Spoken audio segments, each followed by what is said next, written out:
ইব্রাহিম আলাইহিস সালাতু ওয়াস সালাম যে ঘরে জন্মগ্রহণ করলেন, ইব্রাহিম আলাইহিস সালামের যিনি বাবা আযর, তিনি একজন মূর্তি পূজক ছিলেন।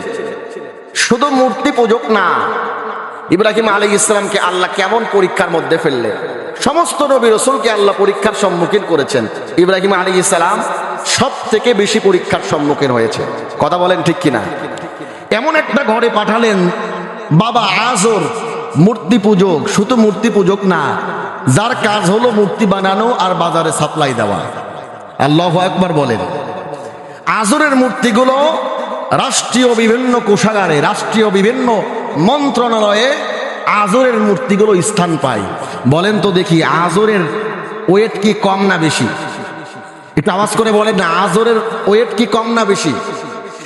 এমন একটি ওয়েটফুল নেতা, কারিগর, মূর্তির কারিগর, যার কাজ হলো মূর্তি বানানো, মূর্তি সাপ্লাই দেওয়া। অর্থাৎ শিরকের উৎপত্তি হয় আযরের ঘর থেকে, ইব্রাহিম আলাইহিস সালামের ঘর থেকে।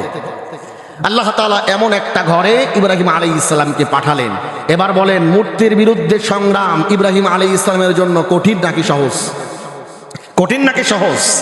নিঃসন্দেহে কঠিন। ইব্রাহিম আলাইহিস সালাম একটু একটু করে বড় হতে লাগলেন।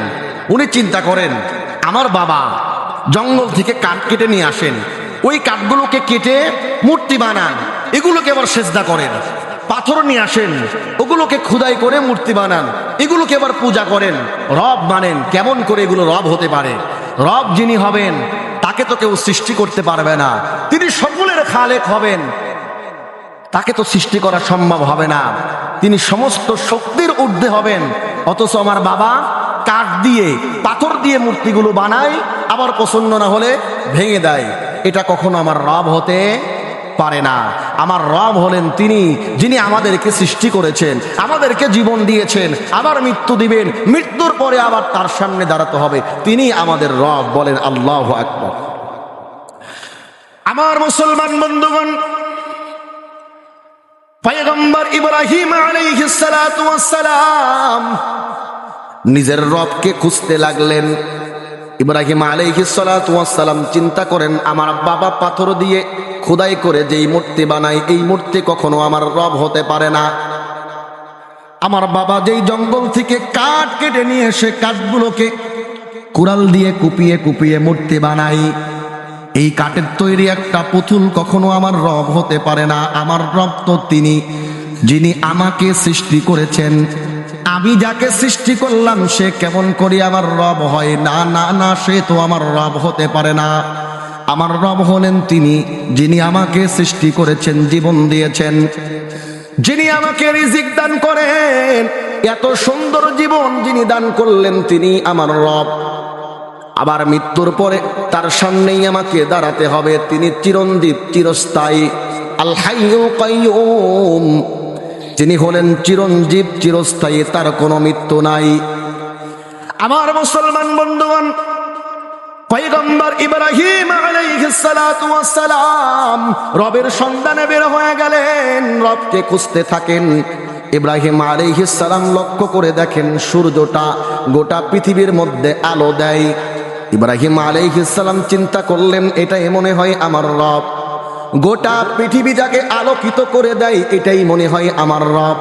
ইব্রাহিম আলাইহিস সালাম সূর্যের পিছনে ছুটতে লাগলেন।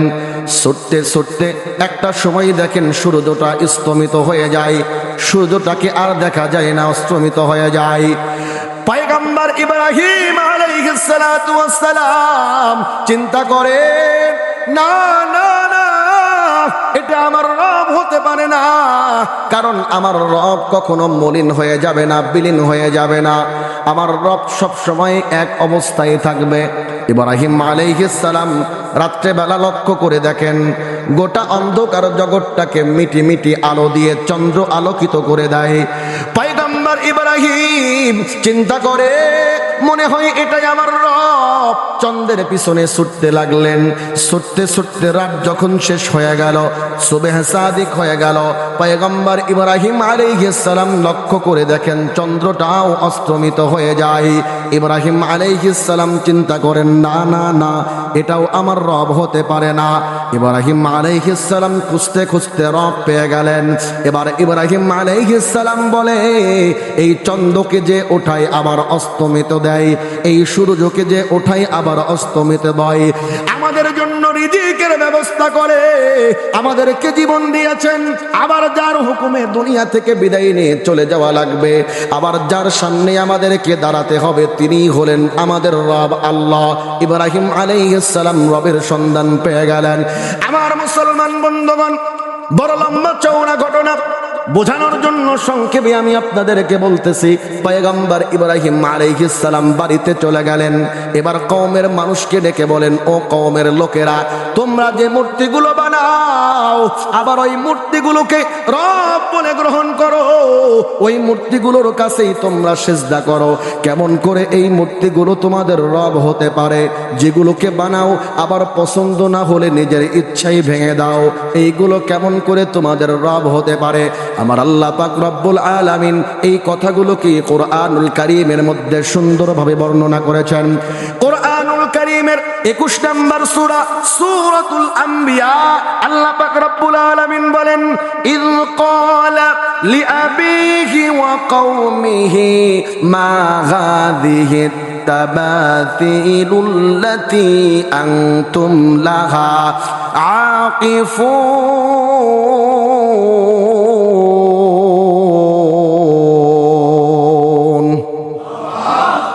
ইব্রাহিম আলাইহিস সালাতু ওয়াস সালাম কওমের মানুষকে ডেকে বললেন, ও কওমের লোকেরা, এই যে মূর্তিগুলোকে পূজা করো, আসলে এই মূর্তিগুলো কি আমি জানতে চাই। কওমের লোকেরা ইব্রাহিম আলাইহিস সালামকে জবাব দিলেন, ক্বালু ওয়াজাদনা আবাআনা লাহা আবিদিন। আল্লাহু আকবার বলেন। কওমের লোকেরা জবাব দিল, মূলত আমাদের বাপ দাদা পূর্বপুরুষদেরকে এগুলোকে পূজা করতে দেখেছি, এজন্য পূজা করি। আল্লাহু আকবার বলেন। এমন অন্ধবিশ্বাসী মুসল্লি আমাদের সমাজেও আছে না নাই? যদি বলা যায়, ভাই এই কাজটা কোথায় পেলেন? বলে, হুজুর দেখছি আমাদের বাপ দাদা পূর্বপুরুষ করছে। তো হুজুর কোরআন হাদিস থেকে দলিল দেয়, পছন্দ হয় না। কথা বলেন ঠিক কিনা? বলে, হুজুর এসে এবার নতুন কথা কি বলে? আমরা তো আজীবন সবাই বলতে হালুয়া রুটি খেলাম, ভালো কাজ, সোয়াবের কাজ। কথা বলেন ঠিক কিনা? তো হুজুর এখন নতুন কিছু বলতেছে না, এই 40-এ চলবে না, এই জিয়ারত চলবে না, সবাই বলতে হালুয়া রুটি খাওয়া চলবে না, নতুন কথা বলে। বলে কি বলে না? আমার মুসলমান বন্ধুগণ, ইব্রাহিম আলাইহিস সালাতু ওয়াস সালাম কওমের লোকদেরকে যখন বললেন, এই যে মূর্তিগুলো পূজা করো, নিজেই তো বানাও, আবার পছন্দ না হলে ভেঙে ফেলো, এগুলোকেই রব বলে স্বীকার করো, এগুলোকেই সিজদা করো, এগুলোর পরিচয় আসলে কি? কওমের লোকেরা জবাব দিল, ক্বালু ওয়াজাদনা আবাআনা লাহা আবিদিন। কওমের লোকেরা বলে, ইব্রাহিম রে, আমরা মূলত আমাদের বাপ দাদা পূর্বপুরুষকে এই মূর্তিগুলো পূজা করতে দেখেছি, এজন্য আমরা পূজা করি। ইব্রাহিম আলাইহিস সালাতু ওয়াস সালাম সত্য কথাটা রাষ্ট্রের মানুষের সামনে, এলাকার মানুষের সামনে বলে দিলেন। ইব্রাহিম আলাইহিস সালাম বলেন, ক্বালা বার রাব্বুকুম। ইব্রাহিম আলাইহিস সালাম বললেন, ক্বালা লাকাদ কুনতুম আনতুম ওয়া আবাউকুম ফি যালালিম মুবিন। আল্লাহু আকবার বলেন। ইব্রাহিম আলাইহিস সালাতু ওয়াস সালাম রাষ্ট্রের বিপক্ষে দাঁড়ায়া গেলেন, সমাজের মানুষের বিপক্ষে দাঁড়ায়া গেলেন, পরিবারের মানুষের বিপক্ষে দাঁড়ায়া গেলেন। ইব্রাহিম আলাইহিস সালাম বলেন, তোমাদের বাপ দাদা পূর্বপুরুষ ছিল গুমরাহির মধ্যে, তোমরাও আছো গুমরাহির মধ্যে। যেই মূর্তিগুলোকে রব বলে স্বীকার করো, যেই মূর্তিগুলোর কাছে তোমরা রিজিক চাও, যেই মূর্তিগুলোকে তোমরা বিধানদাতা হিসাবে গ্রহণ করেছ, যেই মূর্তিগুলোকে ভাগ্যদাতা হিসাবে গ্রহণ করেছ, এই মূর্তিগুলো কখনো তোমাদের রব হতে পারে না, এই মূর্তিগুলো কখনো তোমাদের সৃষ্টিকর্তা হতে পারে না। তোমরাও ভ্রান্তির মধ্যে রয়েছ, তোমরাও গুমরাহির মধ্যে রয়েছ, তোমাদের বাপ দাদা পূর্বপুরুষও গুমরাহির মধ্যে ছিল। বলেন না সুবহানাল্লাহ। আমার মুসলমান বন্ধুগণ, শুধু পয়গম্বর ইব্রাহিম আলাইহিস সালাতু ওয়াস সালাম না, যুগে যুগে লক্ষ্য করে দেখে মূর্তির বিরুদ্ধে যারাই কথা বলেছে রাষ্ট্র যন্ত্রণার সম্মুখীন হয়েছে। কথা বলেন ঠিক কিনা? ভাস্কর্যের বিরুদ্ধে যারাই কথা বলেছে রাষ্ট্রের পক্ষ থেকে জুলুম নির্যাতনের নিষ্পীড়নের শিকার হয়েছে। কথা বলেন ঠিক কিনা? আমার মুসলমান বন্ধুগণ, ইব্রাহিম আলাইহিস সালাতু ওয়াস সালাম আল্লাহর পয়গম্বর, তিনি জানতেন যদি এই এত বড় রাষ্ট্র ব্যবস্থাপনার বিপক্ষে আমি দাঁড়িয়ে যাই, মৃত্যু ছাড়া কোনো রাস্তা নাই। কিন্তু ইব্রাহিম আলাইহিস সালাম ভয় পায় নাই। রাষ্ট্রের সামনে দাঁড়াইয়া বলেন, রাষ্ট্রীয়ভাবে যেই ইবাদত তোমরা করো, রাষ্ট্রীয়ভাবে যেই উপাসনার মধ্যে তোমরা আসো, যাকে রব বলে স্বীকার করে নিয়েছো, গ্রহণ করে নিয়েছো, এটা তোমাদের রব হতে পারে না। তোমার রব, আমার রব একমাত্র আল্লাহ, যিনি ভূমণ্ডল ভূমণ্ডল সৃষ্টি করেছেন, আসমান জমিন সৃষ্টি করেছে। পয়গম্বর ইব্রাহিম আলাইহিস সালাম বলেন, ক্বালা বার রাব্বুকুম রাব্বুস সামাওয়াতি ওয়াল আরদিল্লাতী ফাতারাহুন্না ওয়া আনা আলা যালিকুম মিনাশ শাহিদিন।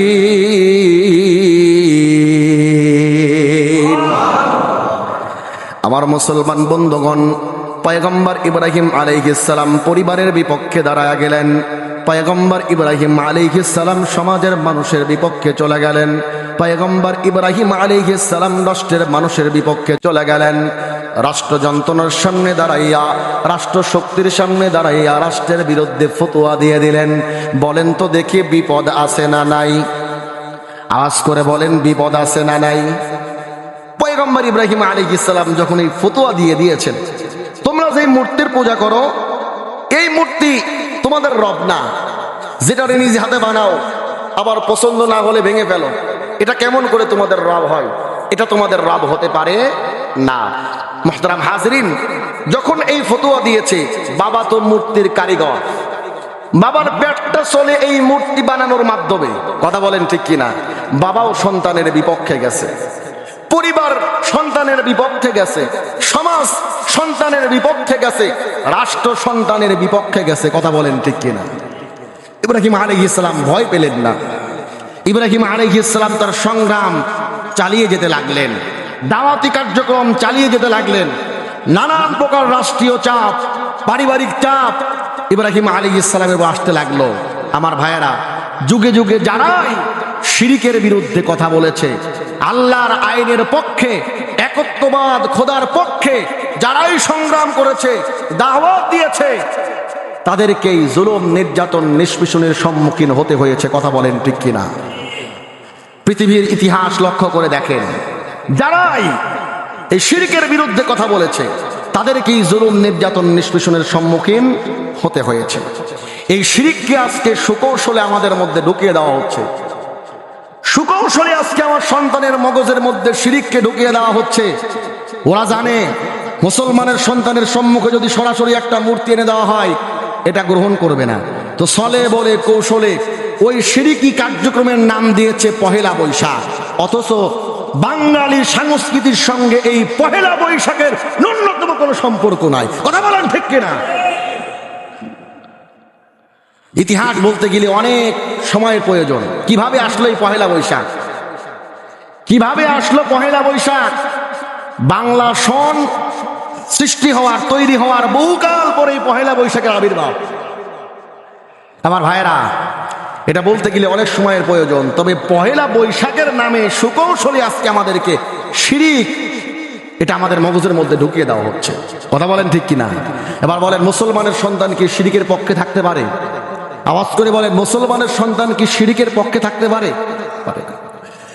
আমার মুসলমান বন্ধুগণ, পয়গম্বর ইব্রাহিম আলাইহিস সালাতু ওয়াস সালাম শিরিকের বিপক্ষে যখন দাঁড়িয়ে গেলেন, রাষ্ট্রপক্ষ তার বিপক্ষ চলে গেল, পরিবার তার বিপক্ষে চলে গেল। ইব্রাহিম আলাইহিস সালাম কঠিন পরীক্ষার সম্মুখীন হয়ে গেলেন, কঠিন বিপদের সম্মুখীন হয়ে গেল।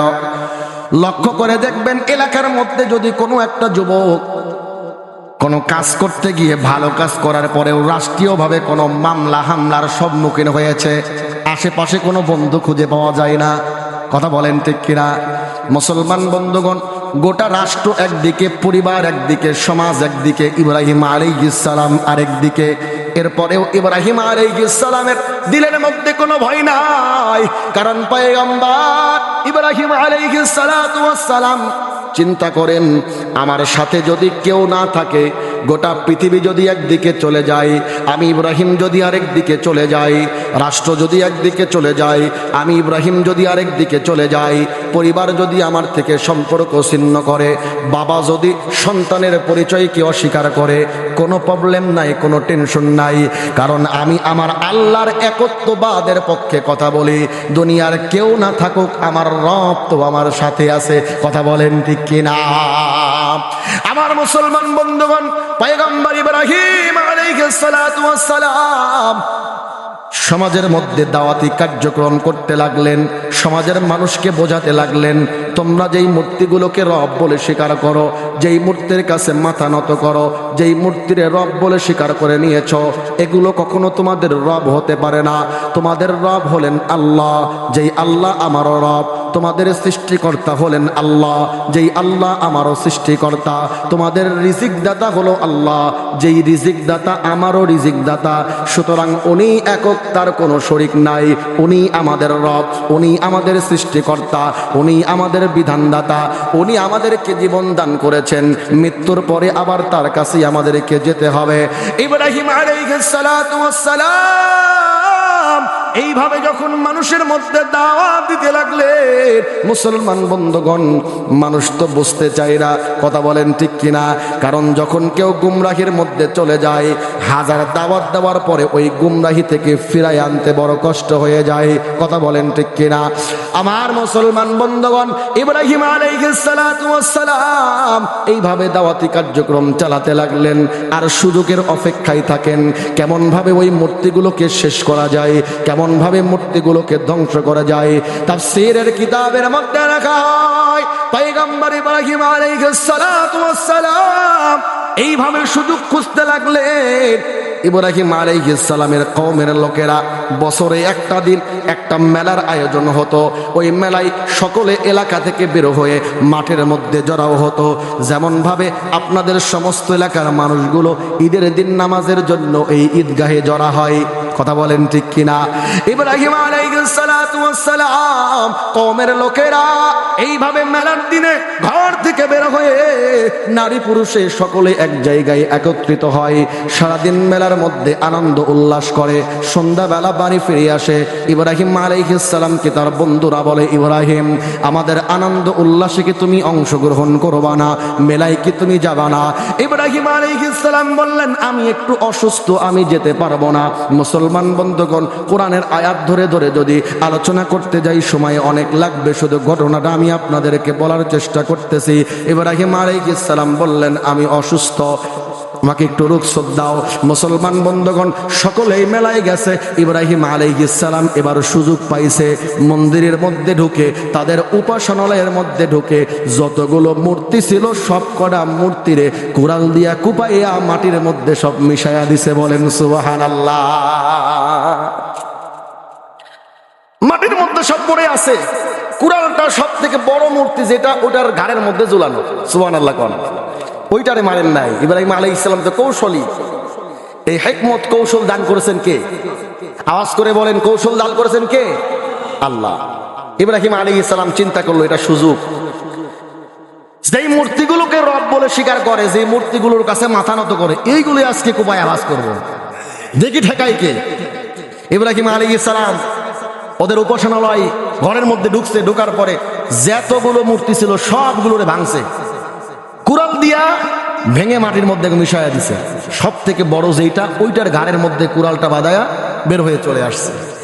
এখন সন্ধ্যাবেলায় সকলে বাড়ি ফিরছে, ফিরে দেখে ওদের প্রভু সব মাটির মধ্যে পড়ে আছে।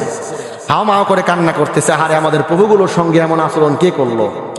এখন কিছু যুবক বলে যে ইব্রাহিম তো ছিল, যায় নাই, মনে হয় ইব্রাহিম কাজ করছে, কেউ তো ছিল না, ইব্রাহিম শুধু ছিল। এখন বাদশাহ নমরুদ ইব্রাহিমকে ডাক দিছে, নমরুদের দরবারে ইব্রাহিম হাজির। এবার বল, ইব্রাহিম বলো কাজ কে করছে?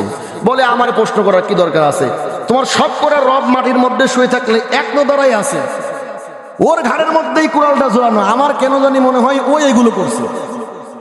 এখন সকলেই হাসে আর বলে, ইব্রাহিম তুমি কি পাগল হয়েছো নাকি? ওরা কি কথা বলতে পারে? ওরা কি নড়তে চড়তে পারে যে ওরা একজন একজনে মারবে? ইব্রাহিম আলাইহিস সালাম অট্ট হাসি দিয়ে বলে, হ্যাঁ আমি তো তোমাদেরকে এটাই বোঝাতে চাই, যারা কথা বলতে পারে না, নিজের সহপাঠীকে আঘাত করলে সেটা রক্ষা করতে পারে না, বলতে পারে না, এমন একটা মূর্তিকে তোমরা কেমন ভাবে রব বলে স্বীকার করো? বলেন আল্লাহু আকবার। সকলে লাজবাব হয়ে গেছে। সাধারণ মানুষের মধ্যে আনাগোনা, তাই তো আমাদেরকে তো ঘোল খাওয়ানো হয়, আমাদেরকে ভুল বোঝানো হয়। ইব্রাহিম আলাইহিস সালামের এই যুক্তিতর্কের কাছে নমরুদের সমস্ত যুক্তিতর্কগুলো শেষ হয়ে গেল। লোকেরা ঝাঁকে ঝাঁকে ইসলাম কবুল করতে লাগলো, দিন গ্রহণ করতে লাগলো। নমরুদ চিন্তা করে, এইভাবে যদি ইব্রাহিমের কৌশলের কাছে আমি হেরে যাই, তাহলে তোমার আমও যাবে, সালাও যাবে। কথা বলেন ঠিক কিনা আমার ভাইরা? এবার নমরুদ কয়, তোমাদের রব প্রভু, তার উপর যে জুলুম আক্রমণ হয়েছে, তোমরা যদি প্রতিশোধ নিতে চাও, ইব্রাহিমকে অগ্নিকুণ্ডের মধ্যে নিক্ষেপ করো। নাউজুবিল্লাহ বলেন। আমার মুসলমান বন্ধুগণ, সংক্ষেপে আমি ঘটনা বলার জন্য চেষ্টা করতেছি। এলাকার সমস্ত মানুষকে উস্কিয়ে দেওয়া হলো, তোমাদের রব তোমাদের প্রভুগুলোকে ইব্রাহিম কুড়ালের আঘাত দিয়ে দিয়ে মাটির মধ্যে নিঃশেষ করে দিয়েছে, ভেঙে ফেলেছে। এই প্রতিশোধ যদি তোমরা গ্রহণ করতে চাও, তাহলে ইব্রাহিমকে অগ্নিকুণ্ডের মধ্যে নিক্ষেপ করতে হবে। রাষ্ট্রীয়ভাবে ঘোষণা হয়ে গেল, গুম সেল তৈরি করা হবে, অগ্নিকুণ্ড তৈরি করা হবে, ইব্রাহিমকে অগ্নিকুণ্ডের মধ্যে নিক্ষেপ করে পুড়িয়ে মারা হবে। এটা আমাদের প্রভুর প্রতি জুলুম নির্যাতন নিষ্পীষণের এটা হবে প্রতিশোধ। আল্লাহু আকবার বলেন। এলাকার মানুষকে যখন উস্কিয়ে দেওয়া হলো, এলাকার লোকেরা চিন্তা করে, এটা তো ভালো কাজ, সওয়াবের কাজ। আমাদের রব, আমাদের প্রভু আঘাত করছে ইব্রাহিম রে যে অগ্নিকুণ্ডের মধ্যে ফেলে ইব্রাহিমকে শেষ করা হবে, ওই অগ্নিকুণ্ডে যদি আমরাও অংশীদার হতে পারি, এটা তো বড় সওয়াবের কাজ হবে, পুণ্যের কাজ হবে। কথা বলেন ঠিক কিনা? এলাকার মানুষের মধ্যে দম পড়ে গেল। সকলেই তাদের বাগান বাড়ি গাছপালাগুলো কেটে কেটে খড়িগুলোকে এক জায়গায় করতে লাগে, দান সদ্গা করে, ভালো কাজে পুণ্যের কাজে দান করে।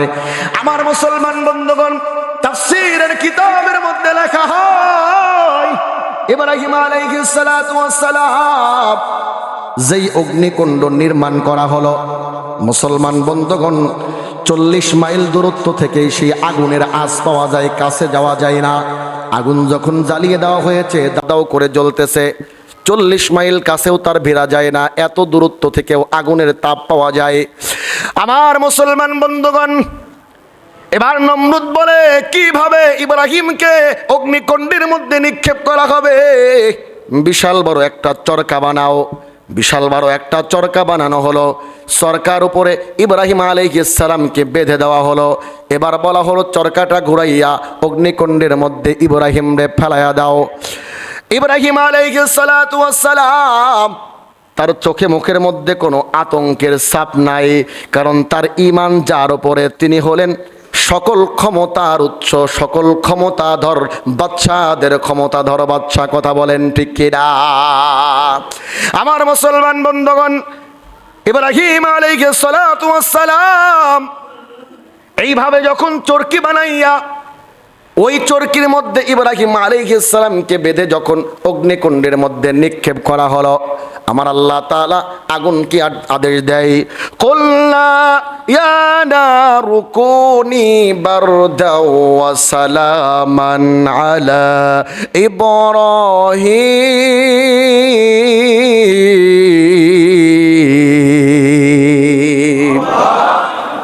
আল্লাহ পাক রব্বুল আলামিন আগুনকে নির্দেশ করে, আগুন রে খবরদার খবরদার, আমার পয়গম্বর ইব্রাহিমের যদি একটা পশম পড়েছে তো তোমার খবর আছে। নির্দেশ দেন কে? আওয়াজ করে বলেন, নির্দেশ দেন কে? আল্লাহর নির্দেশ ছাড়া আগুন কি একটা পশম পোড়ানোর ক্ষমতা রাখে? আওয়াজ করে বলেন, আল্লাহর নির্দেশ ছাড়া আগুন কি একটা পশম পোড়ানোর ক্ষমতা রাখে? আমার আল্লাহ তাআলা আগুনকে ডেকে বলল, কুল্লা ইয়া নারু কুনি বারদাও ওয়া সালামান আলা ইব্রাহিম। খবরদার খবরদার, আমার পয়গম্বর ইব্রাহিমের একটা লোম যদি পড়েছে, একটা পশম যদি পড়েছে, খবর আছে। মুসলমান বন্ধুগণ, নমরুদ আগুন জ্বালাইয়া চরকির মধ্যে ইব্রাহিমকে বেঁধে ইব্রাহিম আলাইহিস সালামকে যখন অগ্নিকুণ্ডের মধ্যে নিক্ষেপ করেছে, ইব্রাহিম আলাইহিস সালাম অগ্নিকুণ্ডের মধ্যে থাকলেন 40 দিন। আওয়াজ করে বলেন, কয় দিন? 40 দিন যাবত পর্যন্ত আগুন জ্বলতে থাকে। দাও দাও করে আগুন জ্বলে। তাফসীরের কিতাবের মধ্যে লেখা হয়, আশেপাশের যত ঘর বাড়ি বন জঙ্গল ছিল কিছুই ছিল না, সব আগুনের তাপে পুড়ে সব ছাই হয়ে গেছে। এত দাও দাও করে আগুন জ্বলতেছে। আগুনের মধ্যে ইব্রাহিমকে ফেলে দিয়েছে, আর ওরা ওইদিকে নাইট পার্টি করে, আনন্দ উল্লাস। হা আমাদের রব, আমাদের রব, আমাদের সৃষ্টিকর্তা, আমাদের প্রভুর সত্য ছিল ইব্রাহিম। ইব্রাহিমকে তো আমরা শেষ করে দিলাম। 40 দিন যখন অতিক্রম হয়ে গেছে, পয়গম্বর ইব্রাহিম আলাইহিস সালাতু ওয়াস সালাম সশরীরে 40 দিন আগে তার চেহারা স্বরূপ যেমন ছিল, এখন তাকায়া দেখে ইব্রাহিম আরো সুন্দর চেহারা নিয়ে ওই অগ্নিকুণ্ড থেকে সুন্দর সুস্থভাবে বের হয়ে চলে আসে। বলেন সুবহানাল্লাহ। আমার মুসলমান বন্ধুগণ, এজন্য যারা আল্লাহর পক্ষে থাকে, দুনিয়ার কোন শক্তি তাদেরকে আঘাত করতে পারে না।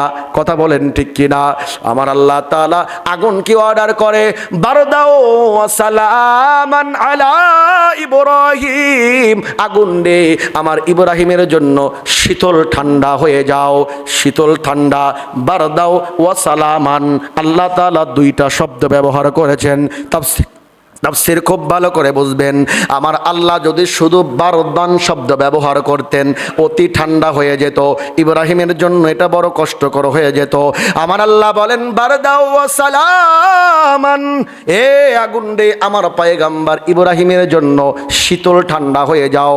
যেটা খুব বেশি ঠান্ডাও না, খুব বেশি গরমও না, আরামদায়ক পরিবেশ হয়ে যাও। আগুন তাই হয়ে গেল, জান্নাতের একটা বাগান হয়ে গেল। ইব্রাহিম আলাইহিস সালাম 40 দিন পর্যন্ত ওই জান্নাতের বাগানের মধ্যে ইব্রাহিম আলাইহিস সালাম থাকতে লাগলেন। বলেন সুবহানাল্লাহ।